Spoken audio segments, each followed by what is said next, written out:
Leon Ashford stared at the credit card statement in his kitchen, his coffee growing cold as he read the same line for the fourth time. Paradiso Resort and Spa, Cancun. $3,847.52. The charge was dated 3 weeks ago, during what his wife Kayla had called her girls' weekend at the spa in Connecticut. He set the paper down carefully, his hands steady despite the rage building in his chest. After 16 years of marriage, after 16 years of her dismissing him as boring Leon and my accountant husband, she had finally crossed a line he couldn't ignore. The kitchen felt smaller suddenly, the cheerful yellow walls that Kayla had insisted on now seeming to mock him. Leon walked to the window and looked out at their modest backyard in Providence, Rhode Island. The neighbor's dog was barking at something, and the sound grated against his nerves. He pulled out his phone and scrolled through Kayla's recent photos. There she was, at what she'd called Jenny's Spa, but the background clearly showed a beach. Palm trees, a man's shadow at the edge of one selfie. Leon had always been methodical. It came with the territory of being a senior tax auditor for the IRS. People lied to him every day, and he'd developed an eye for inconsistencies. Now those skills were turning inward, toward his own life. He opened his laptop and logged into their joint checking account. The Cancun charge wasn't the only unusual expense. There was a cash advance for $500 the same day, and another charge at a restaurant called Sunset Grill. $287 for two people. Two people. Leon's jaw tightened. He took a screenshot of every suspicious transaction, then opened a new folder on his desktop. He labeled it Project K and saved the images inside. His phone buzzed. A text from Kayla. Working late again tonight. Don't wait up. Love you. The casual lie stung more than he expected. Leon had never been the jealous type, had never checked her phone or questioned her whereabouts. He'd trusted her completely, even when her friend Regina had started filling her head with stories about open marriages and exploring your options. He texted back, "No problem. I'll be working on some files anyway." That much was true. He was going to work on files, just not the kind she thought. Leon closed his laptop and walked upstairs to their bedroom. Everything looked normal. Kayla's makeup scattered across her vanity, her clothes from last night draped over the chair. But now he saw it differently. The expensive perfume he'd never seen her wear around him. The new lingerie still in the shopping bag, tags attached. He opened her closet and found what he was looking for, a small jewelry box tucked behind her shoes.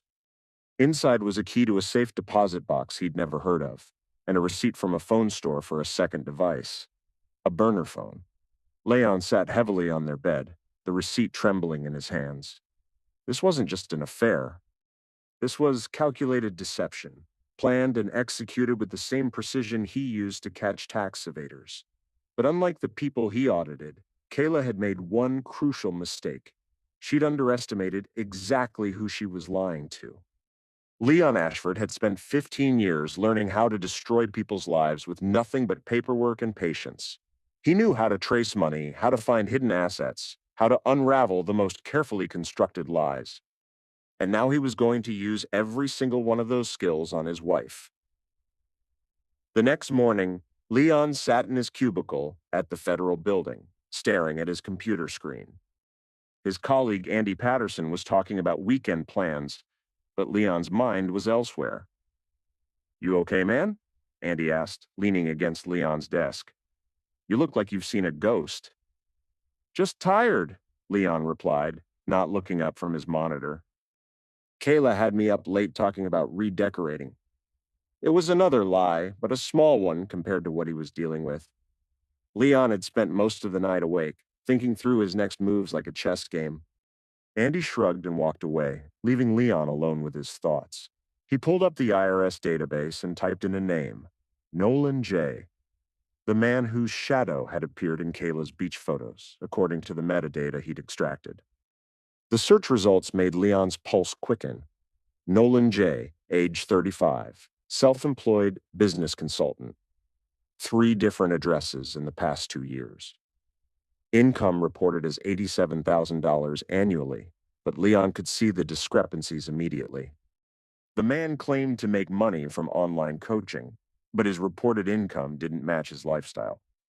Leon found Nolan's social media profiles, pictures of expensive cars, high-end restaurants, and motivational posts about crypto freedom and escaping the 9-to-5 trap. It was classic fraud behavior, the kind Leon had seen hundreds of times. People living beyond their means, reporting fake income, running shell companies to hide assets.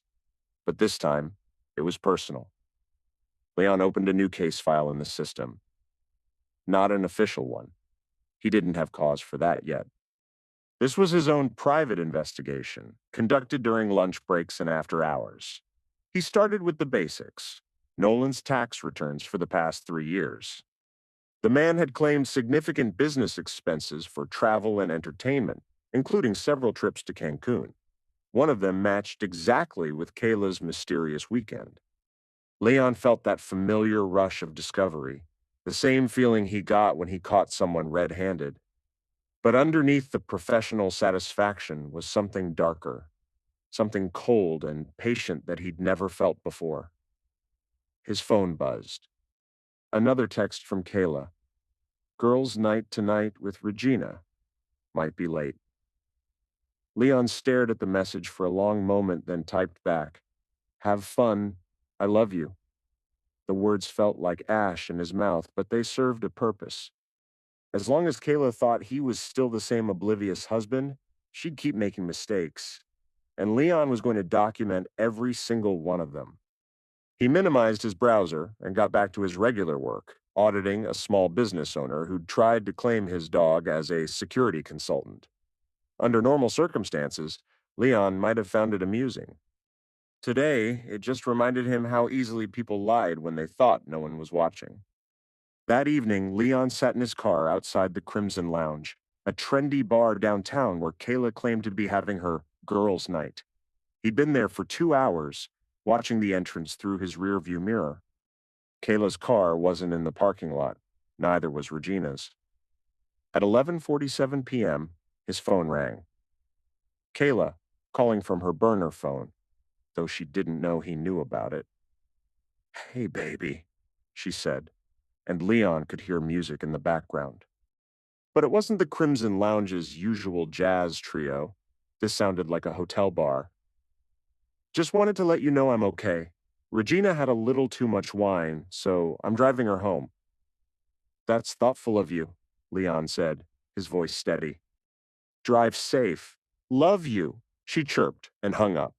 Leon sat in the silence of his car, watching his breath fog the windows. He felt something shifting inside him, something fundamental changing. The man who had trusted his wife completely was dying, replaced by someone harder and more calculating. He started the engine and drove home, but instead of going to bed, he went to his home office and opened his laptop. Project K had grown into multiple folders now: financial records, social media screenshots, location data from Kayla's phone that he'd learned to track using software that wasn't entirely legal. Leon didn't care about legal anymore.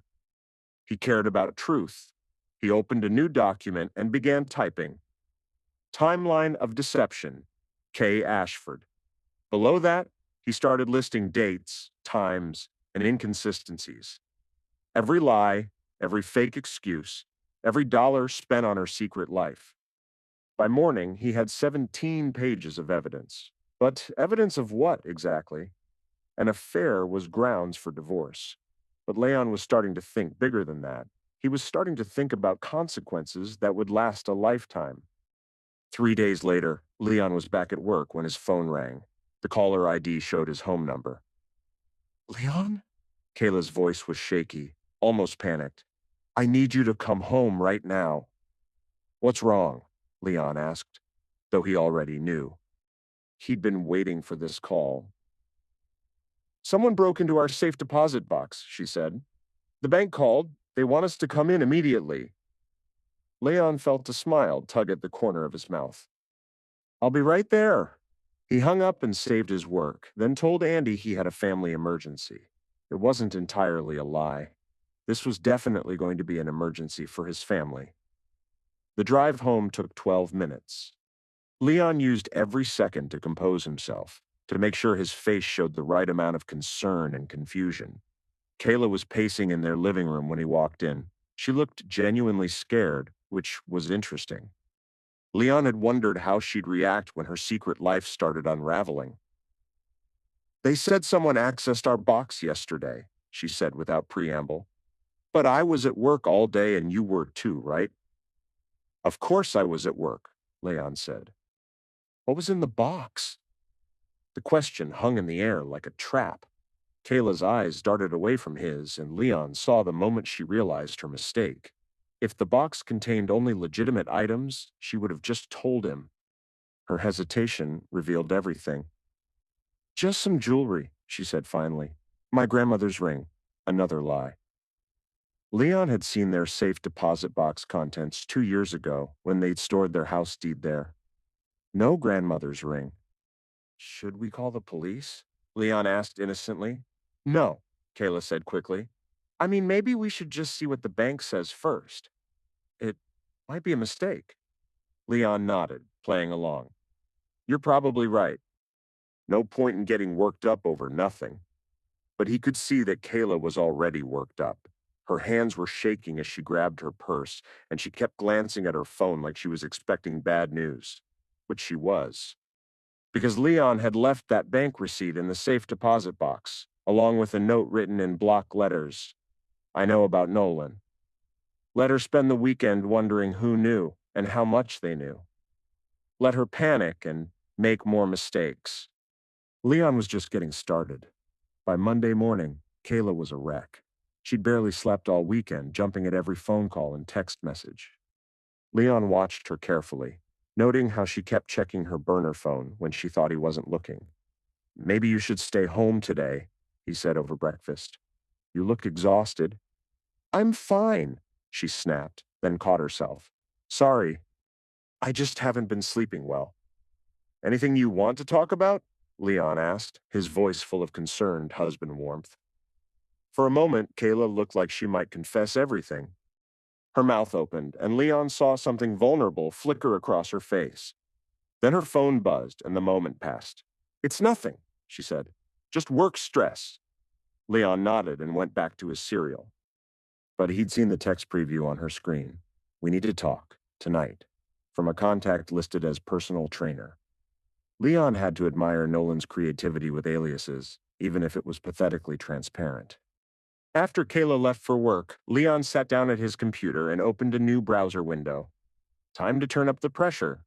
He logged into the IRS whistleblower portal and began filling out a report on Nolan J. The system was designed for reporting tax fraud, and Leon knew exactly how to frame his concerns to trigger an investigation. Suspected unreported income from online coaching business, possible shell company fraud, multiple addresses suggesting asset hiding, lifestyle inconsistent with reported earnings. All of it was true, and all of it was damning. Leon attached screenshots of Nolan's social media posts showing expensive purchases, along with copies of his tax returns showing poverty-level income. The beautiful thing about IRS investigations was that they were slow, thorough, and absolutely devastating. Once Nolan was flagged for audit, every aspect of his financial life would be examined under a microscope. Leon submitted the report and sat back in his chair. In 6 to 8 weeks, Nolan J's world would start falling apart. The man would never know that his downfall had started with stealing another man's wife. But Leon wasn't done. The IRS investigation was just the foundation. He had bigger plans. He opened his phone and scrolled through his contacts until he found Detective Sarah Mills, a woman he'd worked with on several financial crime cases. Leon had always been helpful with her investigations, providing detailed analysis of suspect transactions. Time to call in some favors. "Sarah," he said when she answered, "it's Leon Ashford from the IRS. I might have something for you." That evening, Leon was waiting in his car outside the Marriott downtown when Kayla's Honda Civic pulled into the parking lot. She sat in her car for several minutes, probably gathering courage for whatever conversation she was about to have. Leon had booked a room on the third floor, directly above where Nolan's car was parked. He'd seen the man's Instagram posts from this hotel before. Apparently, it was his regular spot for business meetings. Leon took the elevator up to his room and set up his laptop by the window. He'd invested in some interesting equipment over the past week: a parabolic microphone, a high-resolution camera with a telephoto lens, and recording software that could enhance audio from remarkable distances. All perfectly legal surveillance equipment, the kind that private investigators used every day. At 8:15 p.m., Kayla entered the hotel. At 8:22 p.m., she knocked on the door of room 237. Leon's microphone picked up their conversation clearly. "You're sure no one followed you?" Nolan's voice, tense and paranoid. "I don't think so," Kayla replied. "But Nolan, I'm scared. Someone knows about us." "What exactly did the note say?" "Just, I know about Nolan, that's it." "But how would anyone even know your name?" Leon smiled in his dark hotel room. "Because you've been sloppy, sweetheart. Because you thought your boring husband was too stupid to notice." "Maybe it's just someone fishing," Nolan said. "Like, they suspect something but don't have proof." "Or maybe it's Leon," Kayla said, and Leon's breath caught. "Maybe he's been watching me." "Your husband?" Nolan laughed. "That guy couldn't find his way out of a paper bag." "You said yourself he's completely clueless." The casual contempt in Nolan's voice ignited something cold and furious in Leon's chest. He reached for his phone and started recording video through the window, capturing Nolan's car in the parking lot. "I don't know," Kayla said. "He's been acting strange lately. Quiet, like he's thinking about something." "You're paranoid," Nolan replied. "Look, even if someone does know, what are they going to do?" "You're not breaking any laws by having an affair." Leon's smile widened. "Oh, but you are breaking laws, Nolan. So many laws." He opened his laptop and pulled up the dossier he'd been building on Nolan J. Tax evasion was just the beginning. Leon had found evidence of wire fraud, mail fraud, and securities violations. Nolan's crypto coaching business was actually a sophisticated Ponzi scheme, promising guaranteed returns while using new investor money to pay old investors. The man was looking at serious federal prison time. He just didn't know it yet. Leon continued recording as the conversation drifted into more personal territory. Kayla complaining about their marriage, Nolan making promises about their future together, standard affair dialogue that Leon documented methodically. At 10:30 p.m., they finally left the room together. Leon watched from his window as they kissed goodbye in the parking lot, Nolan's hands wandering in ways that made Leon's jaw clench. But he kept recording. Evidence was evidence, and emotions were irrelevant. Leon packed up his equipment and checked out of the hotel through the app on his phone. By the time Kayla got home at 11:15 p.m., he was already in bed, pretending to be asleep. She slipped into the bathroom to shower, and Leon heard her crying softly under the running water. For just a moment, he felt a flicker of the old sympathy. This was still his wife, still the woman he'd loved for 16 years. Then he remembered Nolan's voice. That guy couldn't find his way out of a paper bag. The sympathy died as quickly as it had come. The next morning brought the first real satisfaction Leon had felt in weeks. His phone rang at 7:30 a.m. Detective Mills. "Leon, that tip you gave me about Nolan J paid off big time," she said. "We've been tracking a fraud ring for months, and your guy is right in the middle of it." Leon felt his pulse quicken. "What kind of fraud?" "Investment scam. Cryptocurrency coaching that's actually just a pyramid scheme. We're talking about hundreds of sufferers, maybe millions in damages." Sarah's voice was excited, the way cops got when a case finally clicked into place. "How did you know to look at this guy?" "Anonymous tip came through our fraud hotline," Leon lied smoothly. "I just followed up on the financial discrepancies. Well, whoever called it in just helped us crack a major case. We're moving fast on this one, probably executing search warrants by the end of the week." Leon closed his eyes and savored the moment. "Glad I could help." After hanging up, he sat in his kitchen and allowed himself a small cup of coffee and a larger smile. Nolan J. was about to discover what happened when you underestimated a federal tax auditor. But Leon's satisfaction was interrupted by the sound of Kayla's phone buzzing upstairs. Then again, then a third time in rapid succession. She appeared at the top of the stairs in her bathrobe, phone pressed to her ear. "What do you mean arrested?" she said, her voice sharp with panic. Leon pretended to read his newspaper while listening to every word. "Regina, slow down. What did they arrest you for?" "Regina." Leon had almost forgotten about Kayla's friend, the one who'd encouraged her to explore her options. He'd wondered when she would surface in all this. "Embezzlement?" Kayla's voice rose to a near shriek. "From the dental clinic?" "Regina, that's impossible." But it wasn't impossible. Leon had spent considerable time over the past week studying the clinic's financial records. As a dental receptionist, Regina had access to patient payment systems, and she'd been skimming cash payments for over a year. Leon had simply made sure the right people noticed the discrepancies. "I have to go," Kayla said into the phone. "I need to call in sick to work." She hung up and stared at her phone for a long moment, then looked down at Leon. "Regina's been arrested," she said, her voice hollow. "Your friend from the clinic?" Leon looked up with appropriate surprise. "What for?" "They're saying she stole money, but Leon, that's crazy. Regina would never." "People do surprising things when they're desperate," Leon said mildly. "You never really know someone, do you?" The words hung in the air between them, loaded with meaning that only Leon fully understood. Kayla stared at him for a moment longer, then turned and went back upstairs.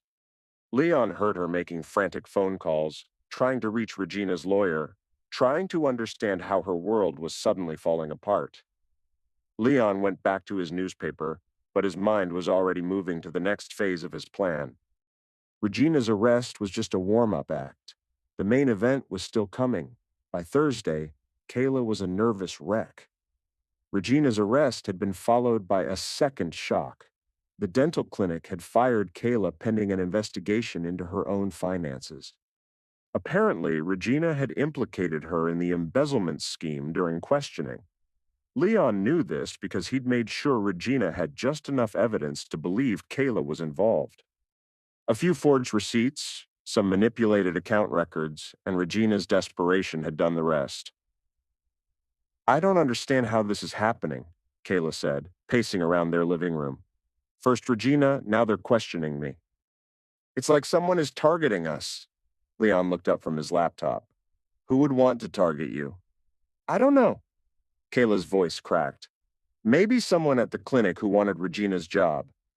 Or maybe—" She trailed off, but Leon could see the wheels turning in her head. "Maybe what?" he prompted. "Nothing, it's stupid." But her eyes kept darting to her phone, and Leon knew she was thinking about the note in the safe deposit box. Leon's own phone buzzed. A text from Detective Mills. "Big news on the J case. Can you meet me tomorrow morning?" Leon typed back. "Of course. What's the development?" "Search warrants executed today." "Your fraud tip was just the beginning. This guy's operation is massive." Leon allowed himself another small smile. "Right on schedule." "Kayla," he said, closing his laptop, "why don't we go out to dinner tonight? Somewhere nice. We both need to get out of the house." She looked at him suspiciously. "Are you feeling okay? You've been acting strange lately." "I've been worried about you," Leon said, which was technically true. He was worried about what she might do when his plan reached its conclusion. "All this stress with Regina, your job situation, I thought a nice dinner might help." Kayla's expression softened slightly. "That's sweet. But I don't really feel like going out." "Come on," Leon pressed. "How about that steakhouse you like? The one downtown?" He was persistent because he needed her out of the house. Tonight was when Detective Mills's team would be executing the search warrant on Nolan's apartment, and Leon wanted to be there to watch. Not officially, of course. Just as a concerned citizen who happened to be driving by. "Okay," Kayla said finally. "But I might not be very good company." "You don't have to be anything but yourself," Leon replied, and meant every word. After all, being herself was what had gotten them into this situation in the first place. Dinner was excruciating. Kayla picked at her food while checking her phone every few minutes, clearly distracted by something. Leon made small talk about work, the weather, anything to fill the silence. At 8:30 p.m., Kayla excused herself to go to the bathroom. Leon watched her walk away, then quickly checked his own phone. Detective Mills had texted, "In progress. This is even bigger than we thought." When Kayla returned, she looked pale. "Everything okay?" Leon asked. "Fine," she said, but her hands were shaking slightly. "Leon, can we go home? I'm getting a headache." Of course. They drove home in silence, Kayla staring out the window with the expression of someone whose world was collapsing. Leon felt a moment of something that might have been pity, but it passed quickly. At home, Kayla went straight upstairs, claiming she needed to lie down. Leon waited until he heard the bedroom door close, then grabbed his keys and headed back out. Nolan's apartment building was only 15 minutes away, and Leon could see the police cars from 2 blocks away. He parked across the street and watched as officers carried boxes of evidence out of the building. His phone rang. Detective Mills. "Leon, you need to see this," she said without preamble. "Can you come down to the station tomorrow? I want to show you what we found." "That's significant. This guy wasn't just running a crypto scam. He was laundering money for other operations, running fake charities, identity theft, the works. And Leon, some of the bank accounts we found have your wife's name on them." Leon's breath caught. He'd suspected Kayla was involved in Nolan's schemes, but this was beyond what he'd imagined. "My wife?" he said, making his voice sound shocked. "I'm sorry to have to tell you this way. But yeah, it looks like she might be more involved than just having an affair." Leon closed his eyes. Perfect. Better than perfect. "I'll be there first thing in the morning," he said. "Leon, I'm really sorry about this. I know this has to be devastating." "Thank you," Leon said quietly. "I appreciate that." He hung up and sat in his car, watching the police finish their work. Nolan himself was nowhere to be seen, probably already in custody at a federal holding facility. Leon started his car and drove home. When he walked through the front door, he could hear Kayla crying upstairs. Time for the next phase. Leon knocked softly on the bedroom door. "Kayla, can I come in?" The crying stopped abruptly. "Just a minute." When she opened the door, her eyes were red and swollen. She'd clearly been crying for hours. "What's wrong?" Leon asked, though he already knew. "It's nothing, just everything with Regina and work and—" She gestured helplessly. Leon stepped closer, studying her face. "Kayla, is there something you're not telling me?"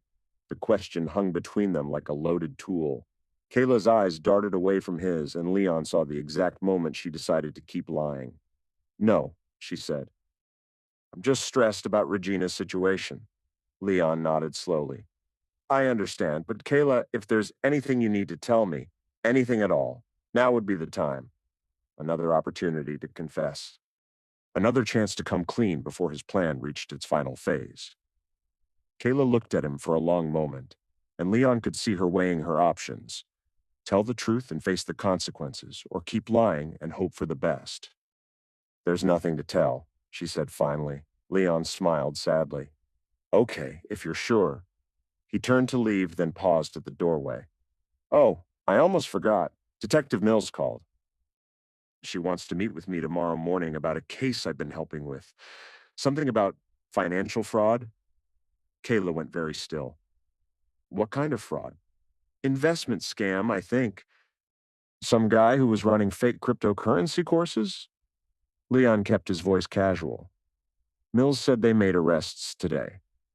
The color drained from Kayla's face completely. "Did she say what the man's name was?" Kayla asked, her voice barely above a whisper. "Jay, I think. Nolan Jay." Kayla made a small sound, almost like a whimper.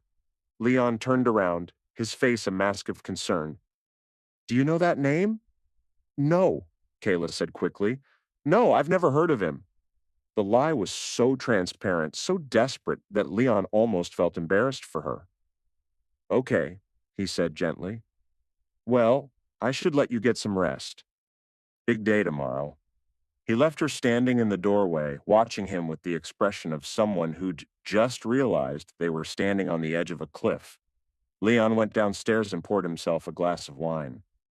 Tomorrow, Detective Mills would show him the evidence linking Kayla to Nolan's schemes. Tomorrow, the final piece of his revenge would fall into place. But tonight, he was going to sit in his living room and enjoy the satisfaction of a plan coming together perfectly. Upstairs, he could hear Kayla making frantic phone calls, probably trying to reach Nolan, not knowing that her lover was sitting in a federal holding cell, probably making his own desperate phone calls to lawyers who couldn't help him. Leon raised his wine glass in a silent toast to the yellow kitchen walls that had seemed so mocking just a few weeks ago. Everything was proceeding exactly as planned. Friday morning arrived gray and cold, matching Leon's mood as he drove to the police station. He'd barely slept, not from anxiety but from anticipation. Today was the day everything came together. Detective Mills met him in the lobby, her expression grim. "Thanks for coming in so early," she said, leading him toward the elevator. "I know this is going to be difficult." Leon nodded, playing the part of the concerned husband perfectly. Mills's office was small and cluttered, files stacked everywhere and coffee cups in various stages of abandonment. She gestured for Leon to sit, then opened a thick folder on her desk. "Leon, I need to ask you some questions about your wife's finances," she began. "Of course, whatever you need." "Are you aware of any bank accounts she might have that aren't in both your names?" Leon pretended to think. "I don't think so." "We've always shared everything financially. Why?" Mills pulled out a series of bank statements and slid them across the desk. "We found these accounts in our search of Nolan J's records. They're under your wife's name and social security number." Leon examined the documents with appropriate shock. The accounts showed deposits totaling over $150,000 in the past 6 months, all coming from Nolan's various shell companies. "I don't understand," Leon said, his voice perfectly calibrated to convey confusion and betrayal. "Kayla never mentioned any of this." "There's more," Mills said gently. She pulled out another set of documents. "We found records showing that your wife was actively recruiting investors for Nolan's cryptocurrency scheme. She was getting a percentage of every person she brought in. The recruiting records were particularly damning because Leon had created them himself, using Kayla's personal information and forging her signature on the partnership agreements. A little creative accounting had made it look like she'd been Nolan's business partner all along." "She was working with him?" Leon asked, his voice hollow. "It looks that way. I'm sorry, Leon. I know this is a lot to process." Leon stared at the papers in his hands, letting the weight of manufactured betrayal settle over him. In reality, Kayla had probably never known about Nolan's business operations beyond his surface-level coaching scam. But the evidence Mills was showing him painted a picture of a wife who'd been systematically defrauding people while lying to her husband. "What happens now?" Leon asked. "We'll need to interview her. Today, if possible. And, Leon—" Mills hesitated. "You should probably get a lawyer. Not because you're in trouble, but because this is going to get complicated." Leon nodded numbly. "Should I tell her you want to talk to her?" "We'd prefer to approach her ourselves. But you might want to prepare yourself for the possibility that she'll be arrested." "Arrested?" Leon's voice cracked slightly. A nice touch, he thought. The evidence is pretty clear that she was an active participant in defrauding sufferers. We're talking about potential federal charges. Leon closed his eyes and let the moment wash over him. Federal charges meant prison time. Real prison time, not just the divorce and financial ruin he'd initially planned. "I need some air," he said, standing up shakily. "Of course. Take all the time you need, and Leon, I really am sorry about this." Leon thanked her and walked out of the station, his mind already racing ahead to what would happen next. Kayla would be arrested within hours. She'd probably try to call him from jail, looking for bail money and legal help. And Leon would have to decide just how merciful he was feeling. Leon sat in his car outside the police station, taking deep breaths and preparing for the performance of his life. His phone was already ringing. Kayla, probably wondering where he was. He let it go to voicemail, then listened to the message. Leon, where are you? There are police cars outside our house. I'm scared. Please, call me back. The fear in her voice was real, and for just a moment, Leon felt something like regret. But then he remembered Nolan's laugh, the casual way he'd dismissed Leon as harmless and stupid. Leon started his car and drove home, taking the long route to give the police time to do their work. When he finally turned onto his street, the police cars were gone. His house looked normal from the outside, but Leon knew that nothing would ever be normal again. He found Kayla in their living room, sitting on the couch with her hands folded in her lap. She looked up when he walked in, and her face was a map of terror and confusion. They arrested me, she said simply. Leon sat down across from her, maintaining careful distance. What for? Fraud, securities violations, money laundering. Her voice was flat, shocked. Leon, I don't understand any of this.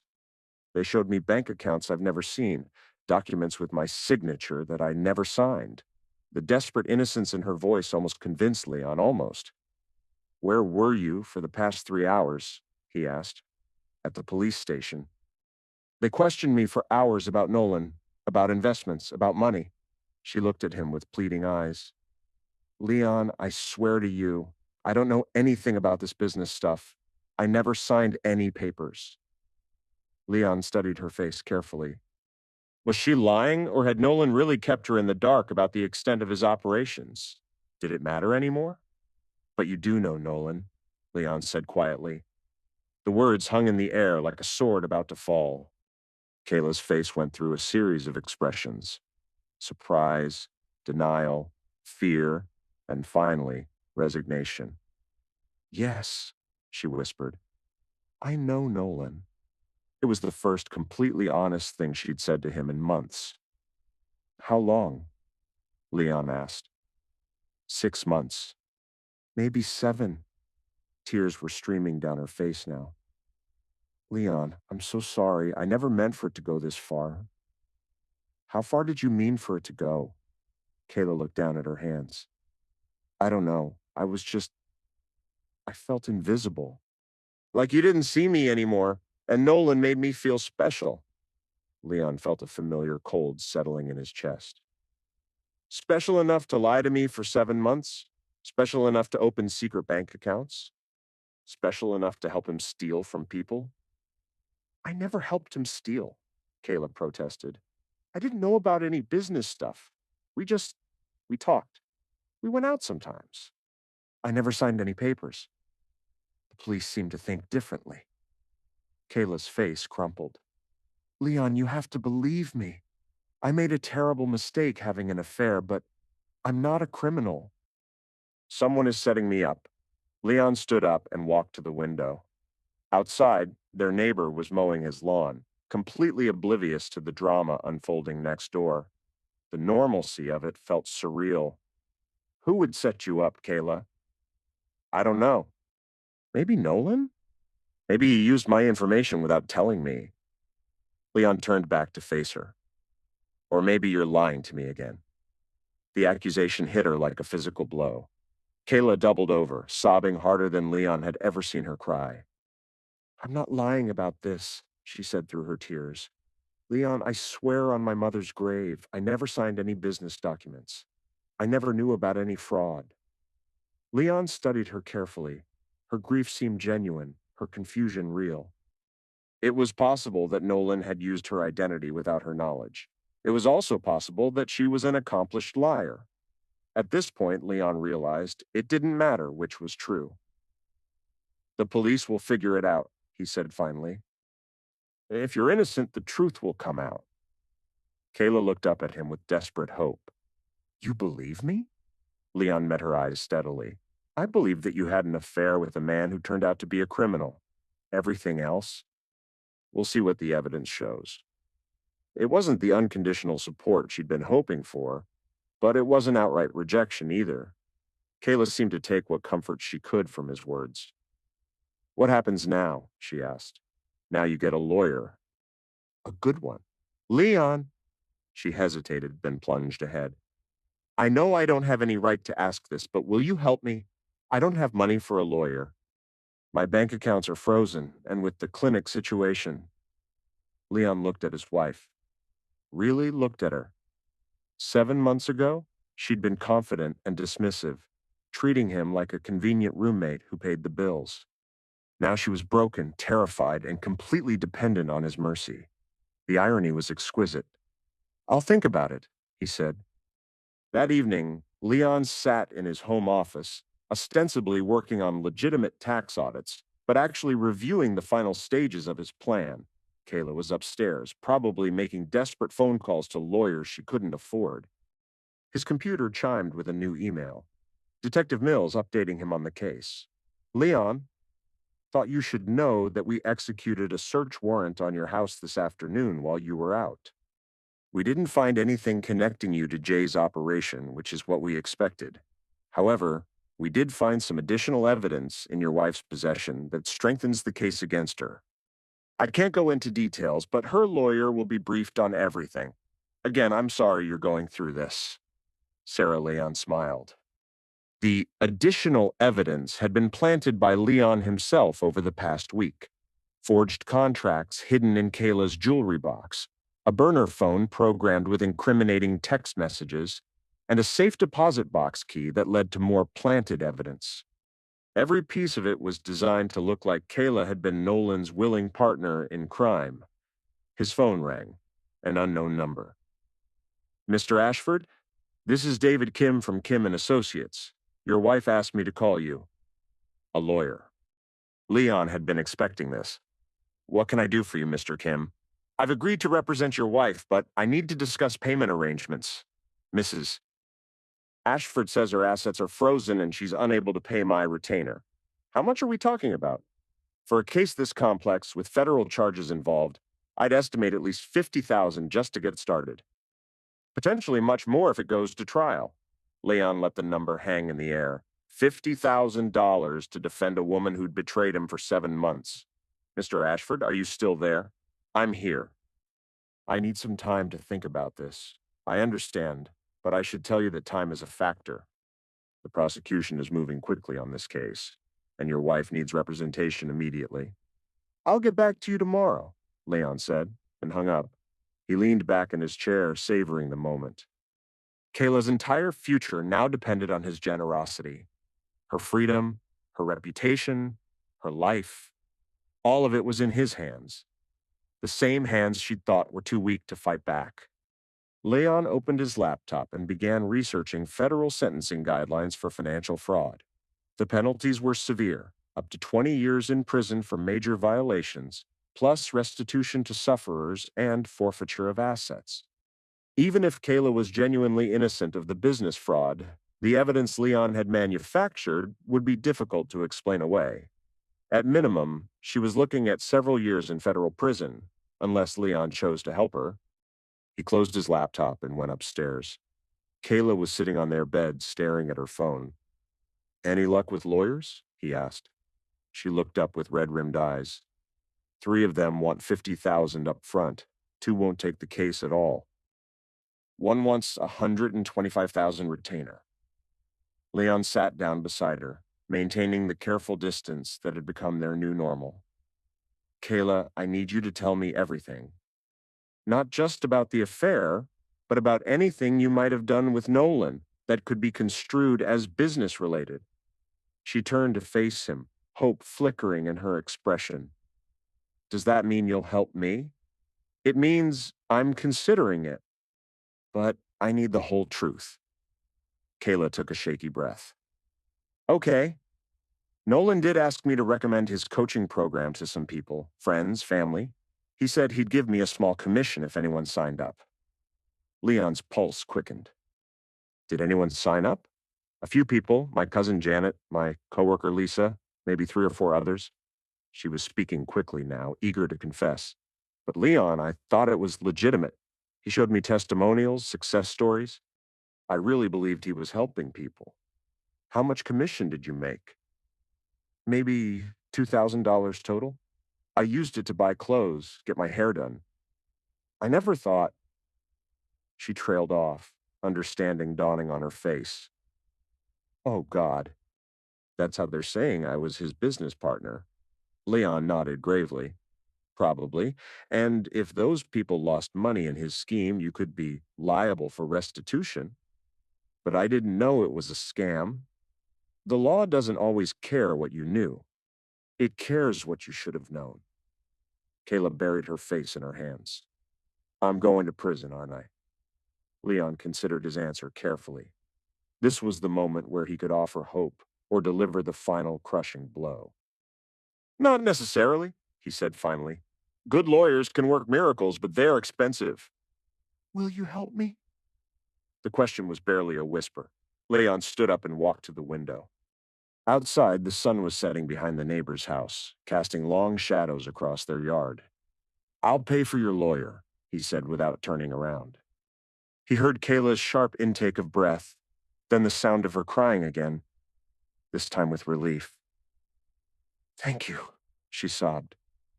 Leon, thank you so much. I know I don't deserve this, but thank you. Leon turned back to face her. There are conditions. Kayla wiped her eyes and nodded eagerly. Anything first. You tell your lawyer everything. Every detail about your relationship with Nolan, every conversation you had about his business, every penny you made. No lies, no omissions. Of course. Second, you sign a postnuptial agreement giving me sole ownership of all our assets. The house, the cars, our savings, my retirement accounts. Everything. Kayla hesitated for just a moment, then nodded. Okay. Third, when this is over, whether you're convicted or acquitted, our marriage is over. I'll file for divorce and you'll agree to all terms without contest. This time the hesitation was longer. Leon could see her weighing her options, agree to his terms, and lose everything but potentially stay out of prison or refuse and face federal charges alone. I understand, she said finally. And fourth, Leon continued, his voice taking on a harder edge, you never contact Nolan again. Not through lawyers, not through friends, not even to ask him to testify on your behalf. As far as you're concerned, he doesn't exist. Leon, he might be able to help clear my name if he testifies that I wasn't really involved in the business. Nolan J. is looking at 25 years in federal prison, Leon said coldly. He's going to say whatever he thinks will reduce his sentence. Do you really want to bet your freedom on the word of a man who's already proven he'll lie to anyone about anything? Kayla considered this, then shook her head. No. You're right. Good. Leon pulled out his phone and dialed David Kim's number. Mr. Kim, it's Leon Ashford. I'll be transferring $50,000 to your account tomorrow morning. When can you start working on my wife's case? The relief on Kayla's face was almost painful to watch. She looked at Leon like he was her savior, her knight in shining armor riding to her rescue. If only she knew that he was also the one who designed her destruction. The next 2 weeks passed in a blur of lawyer meetings, court appearances, and media attention. The Nolan J. case had attracted local news coverage, and several outlets had identified Kayla as a key figure in the investigation. Leon watched it all with the detached interest of a scientist observing an experiment. Kayla grew thinner and more haggard each day, jumping at every phone call and spending hours researching federal sentencing guidelines online. David Kim was earning his fee, though. He'd managed to get Kayla released on bond and was building a defense based on her being a sufferer of Nolan's manipulation rather than a willing participant. Leon had to admit it was a solid strategy. Kayla genuinely seemed to have been ignorant of the scope of Nolan's fraud, and her lawyer was painting her as a naive wife who'd been seduced by a professional con man. The problem was the evidence Leon had planted. The forged contracts were particularly damaging, especially since they bore what appeared to be Kayla's signature. "How are you holding up?" Leon asked her one evening as she reviewed legal documents at the kitchen table. Kayla looked up with exhausted eyes. "Kim thinks we have a good chance of avoiding the major charges. Maybe just a misdemeanor for the commission payments. That would be the best possible outcome." "Leon, I need to ask you something." She set down her papers and looked at him directly. "Do you think I'm guilty?" The question caught him off guard. Not because he didn't know the answer, but because of how much it seemed to matter to her. Of having an affair? Yes. Of deliberately defrauding people? I don't know. But you're still helping me. Leon considered his words carefully. "I'm helping because, guilty or innocent, you're still my wife, and because I believe everyone deserves a fair defense." It was a politician's answer, saying nothing while sounding noble, but it seemed to satisfy Kayla. "I'm going to make this right," she said earnestly. "When this is over, I'm going to spend the rest of my life making up for what I did to our marriage." Leon nodded but said nothing. There would be no rest of their life together. When this was over, Kayla would be financially ruined, legally vulnerable, and completely alone, just like Leon had felt when he'd discovered her betrayal. His phone buzzed with a text from Detective Mills. "Jay pleaded guilty today. 15 years federal prison. Case against your wife just got stronger. He's refusing to cooperate or testify for anyone." Leon showed the message to Kayla, watching her face go pale. "He pleaded guilty?" she whispered. 15 years. He's not getting out until he's 50. Kayla stared at the phone screen for a long moment. "He's really not going to help me, is he? Would you expect him to?" She shook her head slowly. "I guess I always thought, if this got really bad, he'd tell the truth about my involvement. Or lack of involvement." "Kayla, you need to understand something," Leon said gently. "Nolan used you. Maybe he cared about you as a person, but ultimately you were useful to him. Now that you're not useful anymore, he has no reason to help you." The words hit her like a physical blow. Leon could see her processing the full implications of her situation. Abandoned by her lover, facing federal charges, completely dependent on the mercy of the husband she'd betrayed. "I really screwed up, didn't I?" she said quietly. It was the first time Leon had heard her use such raw language about her situation. "Yes," he said simply. "You did." 3 weeks later, David Kim called with news that changed everything. "The prosecution wants to make a deal," he told Leon over the phone. "They're offering a plea agreement." Leon was sitting in his office at work, but he gave Kim his full attention. "What kind of deal?" "Guilty plea to 1 count of conspiracy to commit wire fraud. 2 years probation, full restitution to sufferers, about $43,000, and a $10,000 fine." Leon did quick math in his head. 53,000 in financial penalties, plus the 50,000 he'd already paid Kim, plus legal fees going forward. Over $100,000 total. What's the alternative? Trial. If she's convicted on all counts, she's looking at 8 to 12 years in federal prison. What does she want to do? She wants to talk to you first. "Mr. Ashford, I have to tell you this is a very good offer." The prosecution usually doesn't offer deals this favorable unless they're worried about their case.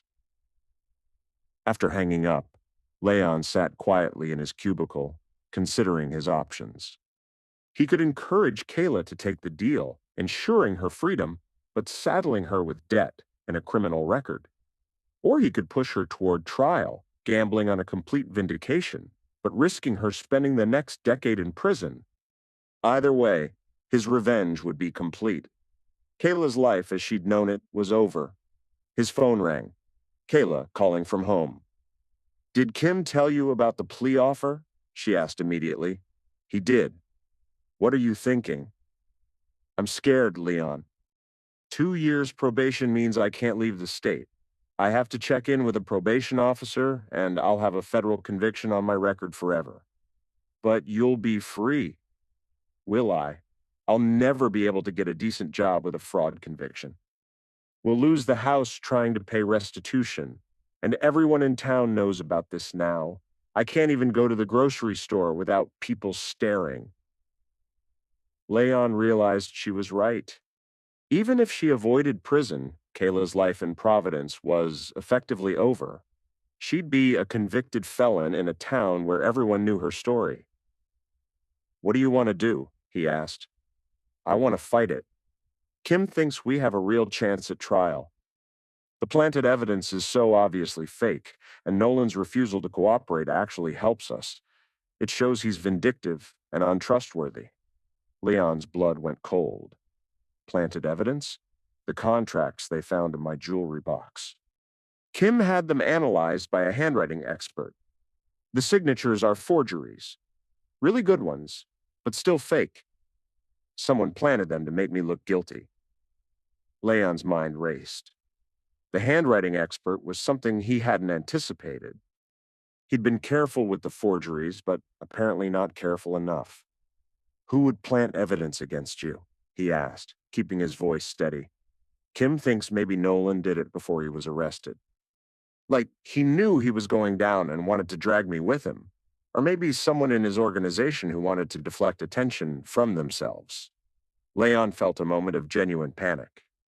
If Kim could prove the documents were planted, it would raise questions about all the evidence against Kayla. Questions that might eventually lead back to Leon himself. "Are you sure you want to risk a trial?" he asked. "Even if you win, the legal costs will be enormous." "Leon, if I take this plea deal, my life is over anyway. At least at trial, I have a chance to clear my name completely." Leon closed his eyes. This was not how his plan was supposed to end. Kayla was supposed to be broken and defeated, accepting whatever mercy he chose to offer. Instead, she was finding strength he hadn't known she possessed. "It's your decision," he said finally. "Whatever you choose, I'll support you." But even as he said the words, Leon was already planning his next move. If Kayla wanted to fight, he'd give her a fight, but he'd make sure she didn't win. That evening, Leon sat in his car outside David Kim's law office, waiting for Kayla's appointment to end. She'd gone in 2 hours ago to discuss trial strategy, and Leon had used the time to make some calls of his own. Detective Mills had been very interested in Leon's theory about additional evidence that might exist. Leon had suggested that Nolan might have kept backup files on Kayla's involvement, files that the original search might have missed. "It's just a thought," Leon had said modestly. "But if he was as paranoid as he seems, he might have documented everything twice." Mills had promised to look into it, which meant another search of Nolan's properties. And Leon had made sure there would be something to find. The office door opened and Kayla emerged, looking more determined than Leon had seen her in weeks. She got into the car with an energy that immediately put him on alert. "How did it go?" he asked. "Good, really good. Kim thinks we can get the planted evidence thrown out entirely, which undermines the prosecution's whole case." She turned to face him, and Leon saw something in her expression that made his stomach clench. "Leon, Kim asked me something interesting today." "What's that?" "He wanted to know if you've ever had access to my jewelry box, where I keep my good pieces." Leon's hands tightened on the steering wheel. Why would he ask that? Because whoever planted those contracts had to know exactly where I keep important documents. Kim says it had to be someone with intimate knowledge of our house and my habits. The word intimate hung in the air between them like an accusation. "What did you tell him?" Leon asked. "I told him that only two people have that kind of access to our bedroom, you and me, and since I didn't plant evidence against myself." Leon turned to look at her directly. Kayla was studying his face with an intensity that made him uncomfortable. "You can't seriously think I would frame you for federal crimes," he said, letting hurt creep into his voice. "I don't want to think that. But Leon, some things haven't been adding up. The way you've been acting since this started. How calm you've been about everything. How you knew exactly which lawyer to call and how much money to offer." Leon felt a familiar cold settling over him. Kayla was finally asking the right questions, but she was weeks too late. "I've been calm because one of us has to be," he said reasonably. "And I knew about lawyers because I work in federal law enforcement. Who else would I call?" Kayla continued studying his face. "Kim also asked me about the timeline. When I first met Nolan, when the affair started, when you might have become suspicious. And I realized that you've never actually asked me those questions. In all the weeks since my arrest, you've never asked when it started or how long it went on. Don't you think that's strange?" Leon started the car, buying himself time to think. "I didn't ask because I didn't want to know the details. Sometimes ignorance is easier. Or maybe you didn't ask because you already knew." The accusation was direct now, hanging between them like a challenge. Leon could deny it, deflect, continue the charade, or he could finally tell the truth. He was surprised to realize he was tired of lying. "How long have you known?" he asked quietly. Kayla's sharp intake of breath told him everything. Despite her suspicions, she'd still been hoping she was wrong. "I started wondering after Kim pointed out the inconsistencies, but I wasn't sure until just now." Her voice was steady, but Leon could hear the tremor underneath. "How long have you known about the affair?" "Since the beginning." "The credit card statement from Cancun." "You've known for 7 months?" Kayla's voice rose slightly. "You've known this entire time and you never said anything?" "I was gathering evidence." "Evidence for what? A divorce?" "Leon, you could have divorced me months ago and taken half of everything. You didn't need to destroy my entire life." Leon pulled into their driveway and turned off the engine. For a moment they sat in silence, both staring at their house, the home they'd shared for 16 years and would never share again. "You want to know why?" Leon asked finally. Kayla nodded. "Because you didn't just cheat on me. You dismissed me. You and Nolan and Regina, you all talked about me like I was pathetic, like I was so weak and stupid that I'd never figure it out." "Leon, we never—" "That guy couldn't find his way out of a paper bag." Leon's voice was flat, emotionless. "That's what Nolan said about me. I heard him say it." Kayla went very still. "You were listening to our conversations?" "I was thorough." "My God, Leon, what else did you do?" Leon looked at her directly for the first time since getting in the car. "Everything. The IRS investigation that destroyed Nolan's business. Regina's arrest for embezzlement. The evidence that made you look like Nolan's business partner. All of it." Kayla stared at him in horror. "Regina is innocent?" "Regina was skimming cash from the clinic, just not as much as I made it look like. And the bank accounts in my name? I opened them using your information. Every transaction was designed to make you look guilty." Kayla's hand went to her throat as if she couldn't breathe. "You framed me for federal crimes because I had an affair? I gave you multiple chances to confess. Every time you chose to keep lying. Because I was scared. Because I knew I'd made a terrible mistake and I was trying to figure out how to fix it." Leon shrugged. "You made your choice. I made mine." They sat in the driveway for several more minutes, the weight of Leon's confession settling over them like a shroud. "What happens now?" Kayla asked finally. "Now you have a decision to make. You can tell Kim the truth about what I've done, and we can both face the consequences. Or you can take the plea deal and walk away with probation. And if I expose you, then I go to prison for framing you, and you still go to trial for the affair-related charges that are actually real. Either way, your life as you knew it is over." Kayla turned to stare at him, and Leon saw something in her expression that he'd never seen before. Genuine fear of him. "You really hate me that much?" she whispered. Leon considered the question seriously. "I don't hate you, Kayla. I just don't love you anymore, and I don't forgive you. So you destroyed me instead. I gave you exactly what you gave me. The only difference is that I was better at it." Kayla opened the car door and stepped out, then turned back to look at him one last time. The man I married would never have done this, she said. Leon met her eyes steadily. The woman I married would never have cheated on me for 7 months while calling me pathetic behind my back. Touché, Kayla said quietly and walked into the house. Leon sat in the car for a few more minutes, watching the lights come on in their living room. Tomorrow, Kayla would have to decide whether to fight him or surrender to him. Either way, Leon had won. The next morning, Leon woke up alone. Kayla had spent the night in the guest room, and when he came downstairs, she was already at the kitchen table with her phone and a cup of coffee. "I've been thinking about what you said," she began without preamble. Leon poured himself coffee and sat across from her. "And if I expose what you've done, we both go down. You're right about that. But I'm going to take the plea deal anyway." Leon felt a flash of satisfaction. "That's probably the smart choice. I'm not doing it to be smart. I'm doing it because I don't want to become like you." The words hit harder than Leon had expected. Like me?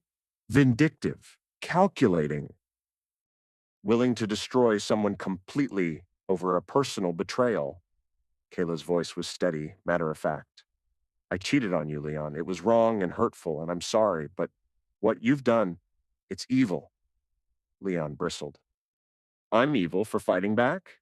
You're evil for enjoying it, for planning it so carefully and executing it so perfectly, for sitting back and watching me suffer while pretending to be my supportive husband." She stood up and moved toward the window, looking out at their backyard one last time. "I'm going to call Kim this morning and accept the plea deal. I'll serve my probation, pay my restitution, and then I'm leaving Providence." "Where will you go?" "I don't know yet. Somewhere I can start over." Leon studied her profile, noting the way she held herself differently now. Straighter, somehow. More resolved. "And us?" he asked. "There is no us. You made sure of that." She turned back to face him. "I'll sign whatever divorce papers you want, agree to whatever terms you set. You've already taken everything that matters anyway." "Kayla." "No." Her voice was firm. "You don't get to feel bad about this now. You don't get to have regrets or second thoughts. You planned this for months. You executed it perfectly. You won." She started to walk out of the kitchen, then paused at the doorway. "I hope it was worth it, Leon. I hope destroying me was worth becoming someone you can live with." After she left, Leon sat alone in his kitchen, staring at the yellow walls that had once mocked him, but now seemed oddly neutral. He'd expected to feel triumphant at this moment, vindicated and satisfied.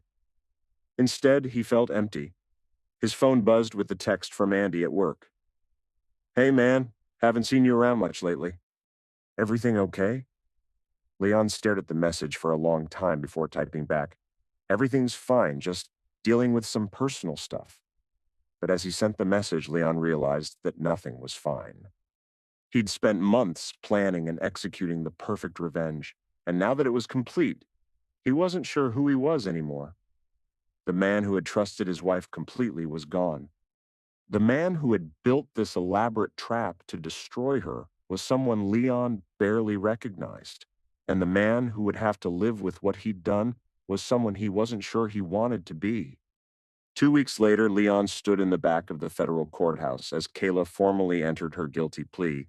She wore a simple black dress and looked smaller somehow, diminished by the enormity of the proceedings. Judge Patricia Hawkins reviewed the plea agreement with methodical precision, ensuring Kayla understood the consequences of her decision. 2 years probation, $43,000 in restitution, $10,000 fine, and a permanent federal conviction on her record. "Mrs. Ashford," the judge said finally, "do you understand that by accepting this plea agreement, you are admitting guilt to conspiracy to commit wire fraud?" "I understand, Your Honor." "And do you enter this plea freely and voluntarily without coercion?" "From anyone?" Kayla's eyes found Leon's across the courtroom. For just a moment, they looked at each other with complete understanding. "Yes, Your Honor, freely and voluntarily." The judge accepted the plea and set a date for formal sentencing in 30 days. As the courtroom cleared, Leon waited for Kayla to finish speaking with David Kim. She approached him slowly, and Leon could see the weight of her decision in every step. "It's done," she said simply. "How do you feel?" "Like I can finally breathe again." She paused. "David says I can probably get a job in another state, somewhere the background check won't be as much of an issue." Leon nodded. "When are you leaving? Next week?" "I found a furnished apartment in Charlotte, far enough away to start over." They walked out of the courthouse together, into the bright afternoon sun that made everything look harsh and overexposed. "Leon," Kayla said as they reached the parking lot, "I need you to know something." "What's that?" "I forgive you." Leon stopped walking. "What?" "I forgive you for what you did to me." "It was wrong and it was cruel, but I understand why you did it." She turned to face him fully. "I broke something in you when I had that affair, something fundamental about how you saw yourself in our marriage. And you broke something in me in return." Leon stared at her, unsure how to respond. "But I'm not going to carry that anger around with me forever," Kayla continued. "I'm not going to let what happened here define the rest of my life." "I don't know if I can say the same," Leon admitted. "I know. And that's the real tragedy of all this. You got your revenge, but you lost yourself in the process." She started walking toward her car, then turned back one last time. "For what it's worth, I really am sorry about the affair. You deserve better than that." Leon watched her drive away, then sat in his own car for a long time, thinking about forgiveness and revenge and the price of both. 3 months later, Leon moved into a downtown apartment, selling the house that had held too many memories of both happiness and betrayal. He kept working at the IRS, auditing tax returns and catching people in their financial lies. But something had changed in him fundamentally. The satisfaction he'd once felt in uncovering deception was gone, replaced by a weary recognition that everyone lied about something. Andy tried to maintain their friendship, but Leon found it difficult to connect with anyone. How do you explain to someone that you'd systematically destroyed your wife's life? How do you make small talk when you know what you're capable of? 6 months after Kayla left Providence, Leon received a letter from Charlotte. No return address, but he recognized her handwriting immediately. Inside was a brief note. "I got a job managing a small accounting firm. The owner doesn't care about my record as long as I'm honest about it. Thought you should know I'm okay. K." Leon read the letter 3 times, then filed it away in his desk drawer. A year later, he received divorce papers in the mail. Kayla had kept her word. She agreed to all his terms without contest. Leon signed them and mailed them back the same day. 2 years after Kayla's sentencing, Leon was promoted to senior investigator. The job came with more responsibility, better pay, and a corner office that looked out over downtown Providence. Leon sat in that office on a Tuesday afternoon, reviewing a case involving a small business owner who'd been claiming fake deductions for years. It was straightforward fraud, the kind Leon had handled hundreds of times before. But as he read through the evidence, Leon found himself thinking about mercy, about second chances and proportional responses, and the difference between justice and revenge. He picked up his phone and called Detective Mills. "Sarah, it's Leon Ashford. I wanted to ask you about the business owner we're investigating, Thomas Chen. Any chance this could be resolved with restitution instead of criminal charges?" "That's unusual for you, Leon. You usually push for maximum penalties." Leon looked out his window at the city below, thinking about the man he'd been and the man he'd become. "Maybe I'm getting soft in my old age," he said. After hanging up, Leon went back to his case files. But for the first time in 2 years, he felt something that might have been peace. It wasn't forgiveness, not yet. But it was a beginning. Outside his office window, the sun set over Providence, casting long shadows across the city, where two people had once loved each other, betrayed each other, and ultimately destroyed each other in the pursuit of perfect revenge. In the end, Leon realized nobody had won. They'd simply created different kinds of damage that they'd both have to carry forever. But perhaps eventually they'd both learn to put down the weight of what they'd done to each other and find ways to move forward. Leon closed his case files and went home to his empty apartment, where he sat in silence and tried to remember what it felt like to be a man capable of both love and mercy. It would take time. But he had time now, all the time in the world to figure out who he wanted to become next.